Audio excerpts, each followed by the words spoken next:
सत श्री अकाल, आदाब, नमस्ते। मैं सिमरनदीप कौर आप सारे दर्शकों का प्रो भारत न्यूज में स्वागत करती हूँ।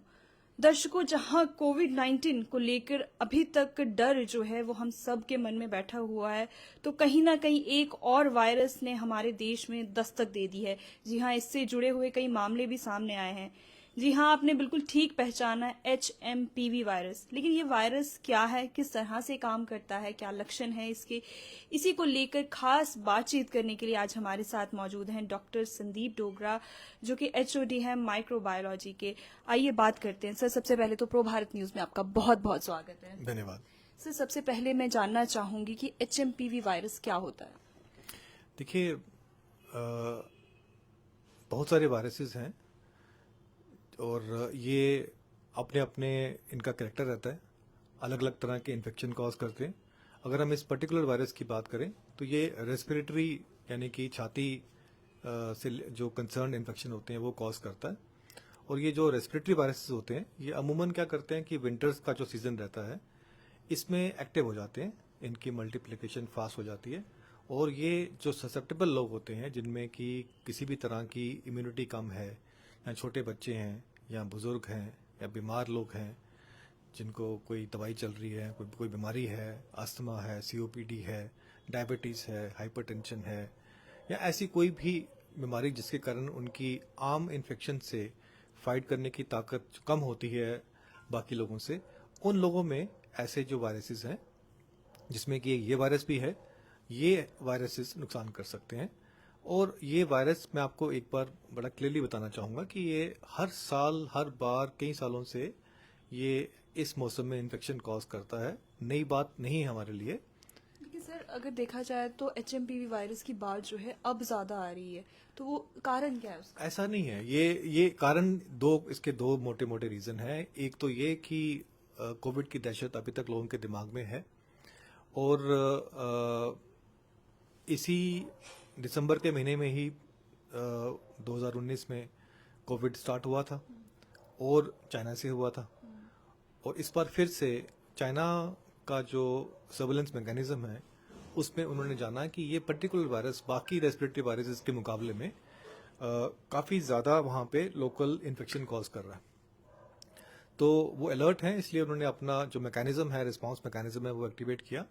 और कोई भी कंट्री इस समय चांस नहीं लेना चाहता, इसलिए इंडिया प्रोएक्टिव है इसमें। हमारा एक बड़ा अच्छा रोबस्ट IDSP का सर्वेलेंस मैकेनिज्म है जो काम कर रहा है। और उसी को देखते हुए कि किसी चीज़ को पहले ही पकड़ के समझना और उसको उसके बारे में एक्टिविटी स्टार्ट करनी, वो बेहतर रहता है कि आप बाद में इसको अगर बढ़ जाए तो दिक्कत हो जाती है। तो ये अर्ली रिस्पांस मैकेनिज्म्स हैं जो इस समय एक्टिव हैं, इसमें डरने की कोई बात नहीं है। ये एक सिंपल जैसे बाकी वायरसेस हैं उसी की तरह है। और हमारा अभी इस समय कोशिश ये है कि हम ये देखें पहले कि इसका एक्सटेंट कितना है। हमारे अपनी पॉपुलेशन की बात करें, जम्मू एंड कश्मीर की बात करें, भारत की बात करें, तो टेस्टिंग जो है वो जो स्टार्ट हो चुकी है, धीरे धीरे ये केसेस और भी पॉजिटिव आएंगे। जब आप किसी को ढूंढोगे तो वो चीज़ मिलती है। अब क्योंकि हमें डायरेक्शंस आ गई हैं कि इसकी टेस्टिंग स्टार्ट करनी है, हम भी स्टार्ट करने वाले हैं। We are also ready to start the testing. इसकी टेस्टिंग किस तरह से होगी, जिस तरह कोविड-19 में? बिल्कुल वैसे उसी ही तरह? जो कोविड की तरह जैसे हम लोग वो स्वैब लेते थे, वही सैंपल दोबारा लिया जाएगा।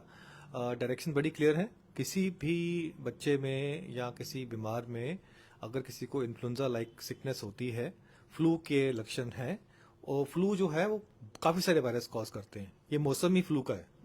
तो उसको पहचानने का कि ये ह्यूमन मेटानिमो है या इन्फ्लुएंजा है या कुछ और है, वो एक ही रास्ता है उसका, क्योंकि लक्षण सबके सेम रहते हैं। रास्ता है टेस्ट। तो मैं ये भी बताना चाहूंगा कि इसमें से 95% जो इन्फेक्शन होंगे ना, वो अपने आप खत्म हो जाएंगे, अपने आप ठीक हो जाएंगे, कहीं आपको जाने की जरूरत नहीं है।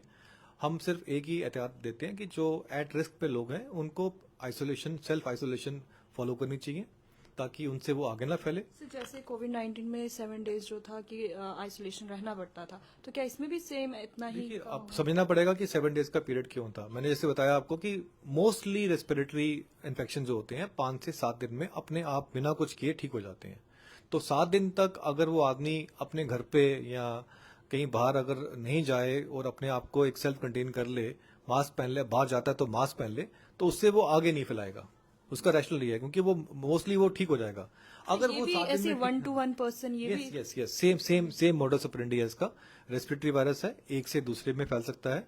कोई कंटामिनेटेड चीज है उसको टच करो और नाक में मुंह पे लगाओ, उससे फैल सकता है। कपड़े अगर किसी के हैं बीमार के, वो आपके कांटेक्ट में आते हैं तो हो सकता है। सेम चीजें जो जो भी कोविड का जो मैकेनिज्म था वो यहाँ पे भी लागू है। सेम प्रिकॉशनरी मेजर्स जो हम लोग उस समय कोविड अप्रोप्रिएट बिहेवियर की बात करते हैं, उसको अपनाने का फिर से एक वक्त जो है वो मुझे लगता है आ सकता है कि अगर ये केसेस बढ़ते हैं अगर, तो डेफिनेटली जो हाई रिस्क पे जो लोग हैं, जिसमें कि छोटे बच्चे आते हैं क्योंकि उनमें इम्यूनिटी नहीं होती, उसमें बुजुर्ग आते हैं जिनकी इम्यूनिटी कम होगी होती है, और जो बीमार आते हैं जो किसी बीमारी से ग्रस्त हैं और उनकी भी जो क्षमता है वो कम है, इन सब लोगों के लिए हमारी एडवाइजरी है कि एक तो वो फ्लू शॉट ले सकते हैं जो काफी हद तक सिविरिटी ऑफ इन्फेक्शन को रोक सकता है, और वो फिलहाल घर से बाहर जो क्राउडेड जगह होती हैं अगर वहां जाना पड़ता है तो मास्क पहन के जाएं, और वो सब बातें जो हमने पहले सुनी हुई हैं, देखी हुई हैं, खुद देखी हुई हैं, उसको फॉलो करने का वक्त मुझे लगता है कि ऐसे लोगों के लिए जरूरी है। तो जिस तरह कोविड-19 में हमने देखा मृत्यु दर, अगर हम रेट की बात करें तो काफी ज्यादा बढ़ा था। लोगों में उसका डर अभी भी है। तो जब से HMPV वायरस का नाम सुना है तो लोग और ज्यादा डर चुके हैं। तो क्या इसमें भी ऐसा कुछ होगा? नहीं, मुझे लगता नहीं है इसमें। अब मैं आपको बड़ा क्लियरली बताना चाहूंगा कि इसका जो इन्फेक्टिविटी कह लो या जो इसकी मोर्टेलिटी इज इन्फ्लुएंजा या कोविड या किसी और वायरस से, बट अभी बहुत अर्ली है इसके बारे में बात करना, बिकॉज अभी हमारे पास इतना डाटा नहीं है कंट्री वाइड कि हम इसके बारे में कुछ कह पाए।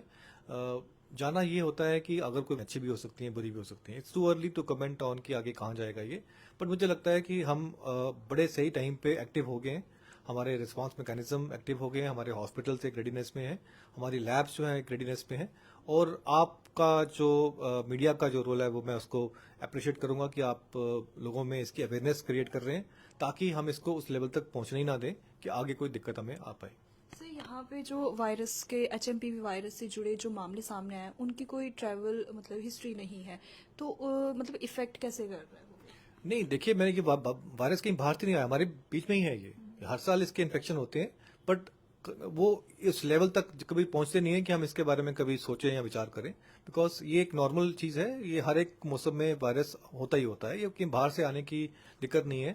बट वो कोविड के कारण हम इसको लिंक कर रहे हैं, तो मुझे लगता है कि हमें वो एंगल पे इतना ध्यान नहीं देना चाहिए। हमको बस ये देखना है कि हमारी पॉपुलेशन में कितना है, उसका एक ही तरीका है, testing.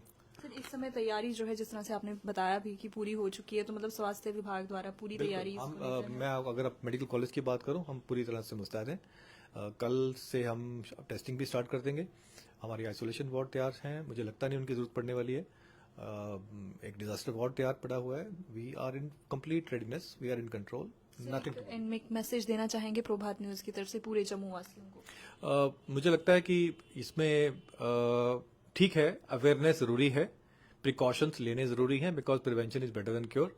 But I will reassure you कि इसमें डरने की बात नहीं है। ये ट्रेंड जो है, अगर ये बढ़ता भी है तो हम इसको कंटेन कर सकते हैं, और मुझे लगता नहीं वैसे नौबत आएगी। बहुत बहुत शुक्रिया सर अपना कीमती समय देने के लिए। तो दर्शकों, ये थे डॉक्टर संदीप डोगरा जी, जिन्होंने बहुत ही आसान और सरल भाषा में हम सबको HMPV वायरस के बारे में बताया, और साफ तौर पर इन्होंने कहा है जिस तरह से हम कोविड-19 का डर जो है हम सबके मन में अभी भी बैठा हुआ है कहीं ना कहीं, तो जिस तरह से HMPV वायरस के बारे में हम सुन रहे हैं तो उसको लेकर भी कहीं ना कहीं अब हम सब डर चुके हैं। कहीं वही महामारी जो है वो अब दोबारा तो नहीं आने वाली है, लेकिन साफ तौर पर सर ने भी ये बात जो है उसकी पुष्टि कर दी है कि अब जो है इतना डरने की जरूरत नहीं है। लेकिन हाँ, आप सबको इसको लेकर जो है अपने स्वास्थ्य का ध्यान जरूर रखना है। जिन जिन प्रिकॉशंस के बारे में सर ने आपको कहा है उनको आप जरूर लीजिए। अगर आपको कोई भी ऐसे लक्षण नजर आते हैं तो जरूर आप आए अस्पताल में, चेकअप जरूर कराएं। जिस तरह से सर ने कहा है कि कल या परसों से जैसे भी टेस्टिंग जो है वो शुरू हो जाएगी, तो जरूर आप इसका हिस्सा भी जरूर बने। क्या कुछ कहना है आपका, किस तरह से आप इस खबर को देखते हैं, जरूर साझा कीजिए। समय हो गया अब आपसे इजाजत लेने का। जाने से पहले लाइक, सब्सक्राइब, शेयर, कमेंट करना ना भूलें, और मुझे दीजिए इजाजत। सिमरनदीप कौर, वीडियो जर्नलिस्ट हरजोत सिंह के साथ। धन्यवाद।